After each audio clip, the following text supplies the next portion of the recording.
Mystero United Prod Beat. Alors, donc, GPP, JPY, M15, on était en semaine 7 et une belle opportunité de divergence après ce qu'on appelle comment je dirais ça, une belle vague d'Elliott. Voilà. Donc, pourquoi je disais que ça serait intéressant pour toi, parce qu'on va décomposer ce qu'on appelle une vague d'Elliott. Ok.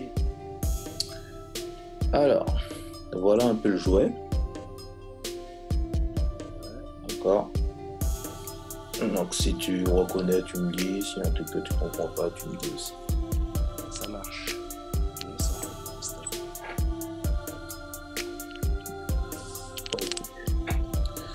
Donc alors pour commencer, on a eu ce qu'on appelle une grosse annonce économique à ce niveau-là. D'accord. Ouais. Et derrière, on est suivi une impulsion baissière. Donc on pouvait déjà prendre une position à ce niveau-là et aller manger jusque-là. Mais de façon sécurisée, le plus intéressant, c'était d'attendre la phase 2, c'est-à-dire la correction, pour être sûr qu'on était vraiment dans une vague d'Elliott. Donc une fois qu'on arrive ici, on a une impulsion, je vais noter une. On a une phase de correction 2 qui va arriver généralement en 38,2, 50%, mais on peut aller jusqu'à du 61,8, c'est ce que j'ai tracé ici. D'accord. Ensuite, on se retrouve avec une phase 3, un peu plus importante. Et c'est là où la plupart des personnes vont entrer en position. Donc on a aussi cette trendline là qui est là, qui passe par les différents points. On a cette cassure à ce niveau-là, et qui arrive justement sous la Kijun. D'accord. Petit rebond et ensuite cassure franche. Donc la phase 3 commence ici et se termine ici avec une phase de correction. D'accord. Cette phase de correction en 4 qu'on voit ici avec cet ensemble de bougies.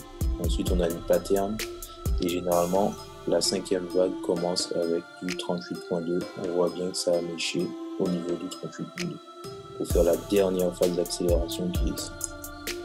Donc si on décompose, une phase d'accélération, une phase de correction, une autre phase d'accélération, une phase de correction, et pour finir une dernière phase d'accélération suivie de ce qu'on appelle un double bottom.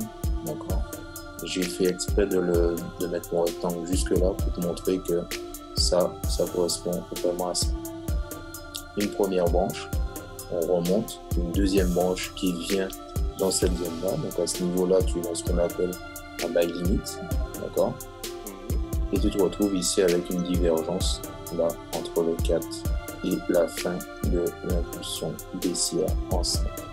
Si on regarde sur notre indicateur, on se retrouve ici, d'accord, avec un premier point, et ici avec un deuxième point. Et si on trace, on met en place une autre trendline, on se retrouve avec voilà, une phase haussière, alors que sur le cours du marché, on est sur une phase baissière. Donc voilà, ça c'est une phase en fait où quand tu as une vague d'Elliott comme ça et que tu maîtrises en fait les vagues d'Elliott, tu sais à quel moment te mettre en position, à quel moment tu auras du retracement, donc tu te dis que je peux laisser courir encore puisque tu n'es pas sous la vague 5 par exemple, et du coup tu peux laisser courir ton trade. Ok, ça marche. Le plus important dans une vague d'Elliott, c'est de ne pas forcément entrer sous la première. Si tu rentres, c'est que bon, franchement, c'était gourmand. Tu vas entrer ici, mais tu ne sais pas encore si tu es dans une phase de correction. Par contre, si tu as laissé courir la première phase la première impulsion, en fait, et qu'ensuite tu poses ton Fibonacci de temps vers 0 et que tu constates que dans cette zone-là, tu as un rebond intéressant et que tu as une cassure de Kijun, puis de cette trendline-là, tu te confortes en fait en termes de sécurité, de te dire que tu es dans une vague d'Elliott et que tu es dans la troisième phase la plus importante où tu auras derrière une phase de correction et une autre phase baissière. Donc là forcément avec un lot 1, tu sors pas mal d'argent sur un mètre 15. Voilà. Donc, je t'invite très sérieusement à t'intéresser aux vagues d'Elliott. Ouais, c'est ce que je vais faire. Voilà.